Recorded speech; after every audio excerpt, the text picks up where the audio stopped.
It takes less than 7 seconds to develop a great first impression, which means that your small business really needs to stand out online in order for you to grab your customers' attention. And in this next episode, I am joined by Trina Turl, who is a Toronto photographer, and we're diving into the topic of how your business can create a knockout first impression. So hit that like button and don't forget to subscribe because it helps me bring you more expert interviews like the one today, as well as great productivity tips and strategies for growing your business. Let's get started.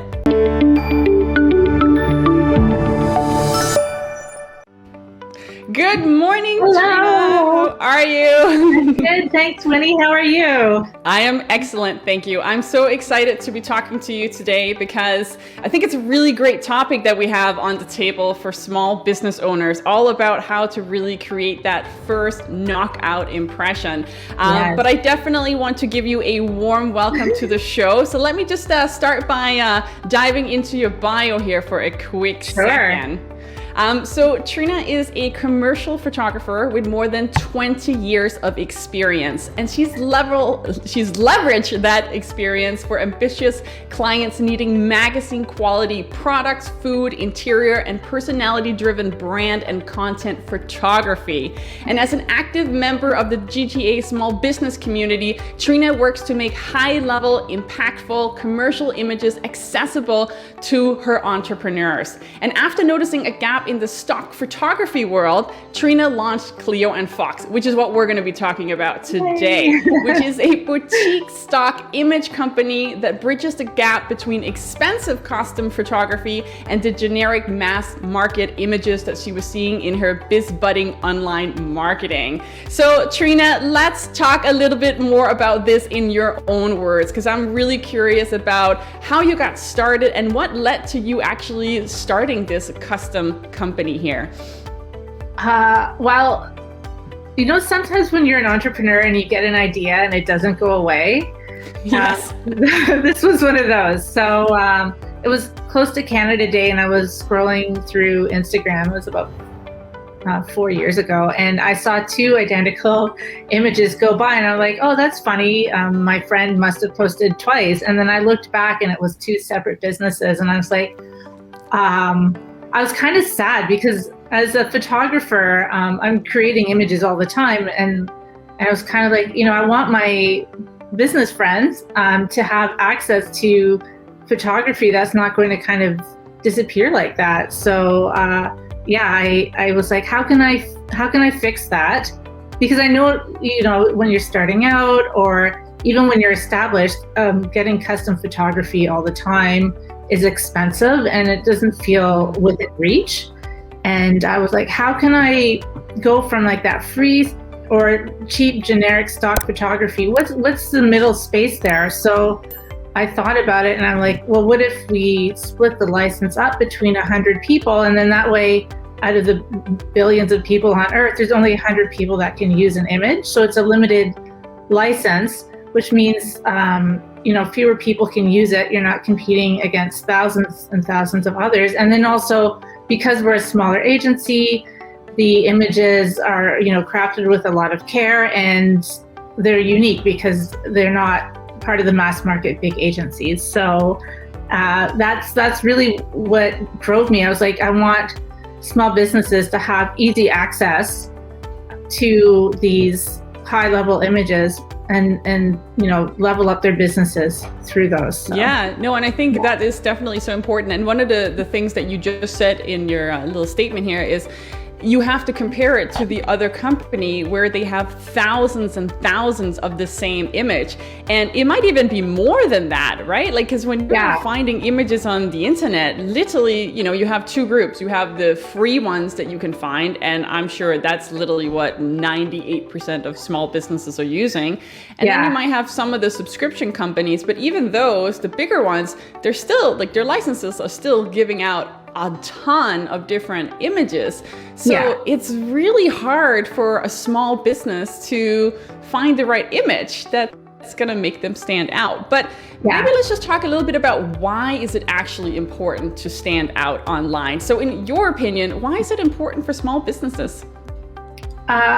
It's important for small businesses because every single day, because we have social media, someone is seeing you for the first time. And so you're making a first impression at least once, probably like 10, I don't know, hundreds of times every day. And if you don't have your values and your brand visible in those images, they're going to forget you. You're not making the first impression that you want to. So whenever, and I know it sounds like a lot of pressure when you're posting, but you want to, you want to be able to communicate all of that to your ideal customer. So you have to think about, what do I want to say with this image? Because we learn so quickly visually and take so much information in that way. And literally, I look at stats for my website and it's like, you have seconds to make that first impression. So why are you using something that makes you look like your competitors? Really is where it comes from. And so that's why your visuals are so important online, because you have seconds to communicate so much to people, and you can do that through an image. So, absolutely. And I think even for those, the quote of being, it takes 7 seconds to develop a first impression. I don't even know if that's still true in the online form, because, when was the last time you spent 7 seconds looking at an image? If anything, eternity. It's like a part of a second when you're scrolling through your feed. And if that image looks even just similar to your competitors, then chances are that customer is going to think that it's your competitor versus yourself. So that could definitely lead to some big problems. Absolutely, yeah. And I mean, you want your values and your brand to come across, because that's how you attract your ideal customer. So if you want people to think that, you're professional, then why are you using crappy pictures that are not professional? Right? So absolutely. So your images, can they be used for both social media, websites? Is there any limitations to what your images can be used for? They're web resolution, so they're great for anything on the web. People use them for banners on their website, which is why they're usually horizontal. Any social media application, and even for your templates for slide presentations, you can use them for that. The only thing you can't do is print them on t-shirts and sell the t-shirts kind of thing. So the license is an online license, and you can't share the images, obviously. Okay. So. That kind of defeats the purpose in itself, but fair enough. You can't take it and you can't resell your images essentially by putting them on t-shirts or something like that. So when you're first getting out and you're a small business and you're thinking about using images for your business, what would be some of the first things that you would consider when you go into that route? I would sit down and think about who you want to attract to your business and what you want to say about your business in the images. So what your values are, and then the values is kind of like the big piece behind the branding. And then you kind of want to think about, how can I bring in my brand colors? Learn how to use a program like Canva so that you can put your logo on things and keep it consistent. And then I would also, when you're starting out, I know what it's like because I've been there. Think about how to do some photos on your phone. So at least you're building your pictures. Your portfolio. Yeah, so that you can look professional. Sorry, you can start looking better, right? Because until you get to a point where you can afford to hire a photographer or even pay for stock, feel you're in a spot to pay for a stock photography, you want to keep moving forward. So learn how to use the camera on your phone. It's a really powerful tool. It's right in your pocket, and then that way you can build your business and get to the point where you can afford to spend some money on your marketing. And is there a right amount of number of pictures to get started with? Is there a minimum? I'm sure the sky is the limit, but is there a minimum amount that you should get started with just to kind of get your message and your consistency out there? If if you're currently enjoying this episode, then don't forget to hit the like button, comment, and subscribe so that I can continue to bring you more expert interviews, great strategies, and productivity tips for growing your business. So I sell bundles of 10 images. Okay. I think that's kind of like a good starter pack for, I like to call it like you want to build an image library that you can draw on whenever you have posts to do, because it makes it easier if the images are already sitting there for you. And I would look for images that are versatile, that you can use for more than one message, that you can crop different ways so that they look a little bit different. And then that way, you're getting more out of those 10 images than if you had like something that's really specific to a message. Like, don't go buy a whole bunch of pictures about Christmas or St. Patrick's Day, because that's only good once a year, basically. You mean right? I shouldn't be using those in the summer? Oh, come on, there goes that idea. You're like, oh, wow, well, yeah, the clover's really growing this June. I don't know. So yeah, you want to look for something that you can use all year long, and for a variety of uses. So I sell images that can be used as backgrounds for quotes, but they're also beautiful on their own, and then there's flat lays and pictures with people. So you want to keep an eye out for things that you can use more than once. And then also you want something that's easy to use. So if you like to put a lot of copy or text on your images, get images that have space for that, so you're not struggling like where to put it so you can read it. So, yeah, no, that's an excellent point, because like I always find that I might try to shoot that the popular selfie there, and then I need to put some text on top, and I'm like, darn it, I forgot to leave room for that. So that's where the experience and the photographer comes in to actually know these things, where the rest of us are just kind of figuring things out along the way. Yeah, that's where like 20 years of being in photography comes in. So now we have these stock photos and we're using them regularly, and we're probably upgrading by buying some new bundles from you every now and then.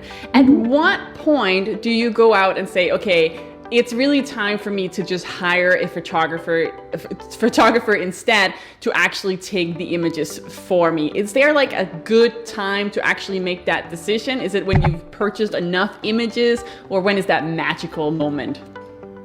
I think that stock photography and custom photography mesh together really well. So once you can afford to hire a photographer, do that and have that conversation with them about how you plan on using the images, how often you post, what your like buckets are that you're filling for themes, and then get pictures to help out with that, and they can work together. So because you don't always want your face on your feed. I don't because I'm kind of shy. But I think it depends a little bit on your strategy. If you're the person that represents your brand versus if you have a brand that's more than just yourself. But yes, for sure, a little bit of variety is always a good idea. Yeah. So they work really well together, because you want to be able to tell your whole story, and you can't always get that. Like, it depends. If you can afford to have multiple shoots done in a year, or are you taking that one shoot and stretching it out over the year, and then you need some other images kind of to fill in. So I don't really have an answer for when the best time is. Like, as soon as you can afford it, hire a professional and get those great shots of yourself and you doing what you do, and then you've got the stock photography to fill in and when you need it to. So yeah, and I love what you just said, as soon as you can afford it. And again, this goes back to the message that I'm hearing over and over again in these episodes, and that is really to hire the expert for the job. And it's something I think especially stock photography, or just photography in general, it's something that people don't think about when they're developing their business plan or even thinking about their business, but it's such an important piece of the business, because it's literally your brand and who you are and what you want to put out there. So we really need to encourage small business owners and entrepreneurs to plan for it. Like, this has to be a part of your business budget. Yeah. How can you do your marketing without any visuals? We're such a visual species. I want every small business out there to be instantly recognizable by their visuals online. Yeah. That's the goal. And I think sometimes people feel, okay, well, my business hasn't quite gotten started, so how can I take all these photos of all these things that I'm doing if I haven't even done it? But you can get really creative, and I'll give you an example. So when me and my business partner started our recreational studios almost 10 years ago now, we didn't actually have our locations, and we needed to take photos of all of these amazing classes that we were doing, even though we didn't have a gym or all these dance classes that we needed to do. So what we did is we called on all of our friends, and we got them to bring their kids, and we brought all kind of different outfits. And honestly, there was a lot of photoshopping going on. But you have to think outside of the box sometimes, and then replace those images as you can afford it, and you have the expertise and the right situation and room to actually take the photos in.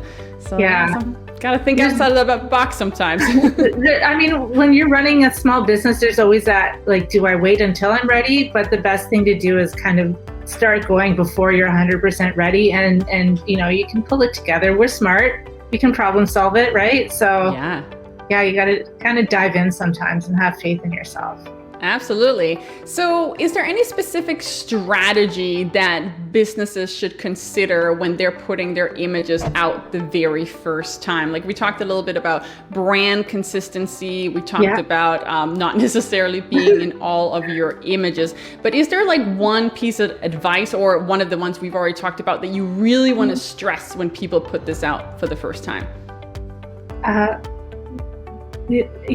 Make sure that you are communicating your brand values and who you are with your pictures, because that's where you're connecting with people. So and there's no one else out there like you, and even like your company is individual. So the more you can bring that to your content, the more connection you will get, and the better your marketing will be. That is such smart advice, because that is definitely the piece of the puzzle that doesn't always connect. So if we can make those two connect, then that can definitely make some serious magic for your business. Amazing. I have to ask you as well, because I love productivity, and I always love to hear what other people are using as their favorite productivity tools. So Trina, do you have a favorite productivity tool that you use either daily or weekly, or that you just would love to share? Oh, well, as a visual person, I love Canva for how easy it is to use, and that's and Photoshop are my two faves. So I have to ask you, because I'm always more of the Photoshop and the Adobe suite person, and I haven't actually dived into Canva yet. I tend to go to Spark just because that's part of that suite. So how do you find that the two connect with each other, being not the same company? Well, I haven't tried Spark yet. I just process out to JPEG from Photoshop, and or like if I don't have to retouch something, I just process straight out from my capture program. It's easy. It's pretty seamless. It's just like uploading pictures from your phone, as long as it's a JPEG, which is a very universal file format. Then Canva can read it, and it's easy. And just to explain a little bit about what Canva is for anyone who might not know, do you want to just give it a 1 minute kind of what it is all about? Yeah, it's a pretty powerful online tool. There's a free version, which is pretty robust. It is a tool that allows you to do graphic design, basically. So they've got all your fonts. You can put in your colors for your brand if you have something called a hex number. And there's templates you can use. They make it really easy for you. My advice, though, there's a lot of bells and whistles on Canva. Stay consistent with your colors and your fonts. Because there's a lot to play with there, but it's really great to if you even just want to put your logo on an image, you can upload it, it saves it there, and you can just slap it on and process it out to a PNG. They have pre-sized templates for the different social media platforms, so it makes it easy.